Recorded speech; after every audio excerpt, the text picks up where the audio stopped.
Good rainy Friday morning here in North Texas. I'm Ron Moore, and this is your morning cup of motivation. Hey, have you ever had to stand alone for the Lord Jesus? Man, I know what that's about. I remember a number of years ago when I was in boot camp, in Marine Corps boot camp, as a matter of fact. And you train in 4 platoons when you're in boot camp. And we were out in formation, all 4 platoons, when my drill instructor, who knew that I was a Christian at this time, had me call for me to come up front and center, Private Moore. And so I jogged up there, Private Moore, reporting orders, sir. And the drill instructor from the other platoon, who I guess my drill instructor had been talking to, said, Private Moore, you think I'm going to go to hell? And I said, yes, sir, if the drill instructor doesn't know Jesus, he's going to bust hell wide open, sir.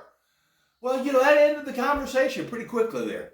But I knew what it was to stand alone there. Well, you may know that also, and Rahab knew what that was about. We've been talking about the all-Israeli team for Jesus, for the Lord, that is, this week, out of Hebrews 11. And Rahab, it says, boy, she stood alone. She was the only one there in Jericho to say, hey, I want to know that God. And why'd she want to know that? Well, because word was out on the street about what a great God had done in, through, and for his people, about the Red Sea. And I mean, the word was out there.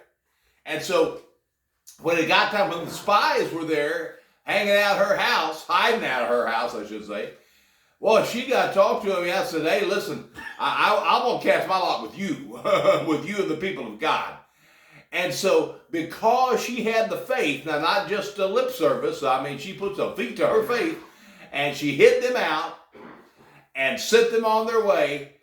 And when the walls came tumbling down, they all came tumbling down everywhere, but in her place, she was saved. And so she knew what it was to stand alone for the Lord. And maybe you do also. Maybe you know what it is to stand alone for the Lord in your family, at your job, at school. Boy, I know, at high school, I remember those days. But there were other believers. There were other kids who knew the Lord there. I don't mean to say that. But maybe you know what that's about. Well, let me tell you, first of all, you're not alone. Because it's you and Jesus. And just like they told us in Marine Corps boot camp, you and your rifle make up the majority, I'm telling you and Jesus make up the majority. Now, if you've never really given your life to Jesus, and you said, but I'm the only one here, that's all right. Hey, the Lord is going to be with you. He will just be all over, just like he was Shadrach, Meshach, and Abednego. They're in the fiery furnace. And you don't have to stand alone because you're standing with Jesus. He's right there with you. So I encourage you today. Listen, look what happened to Rahab.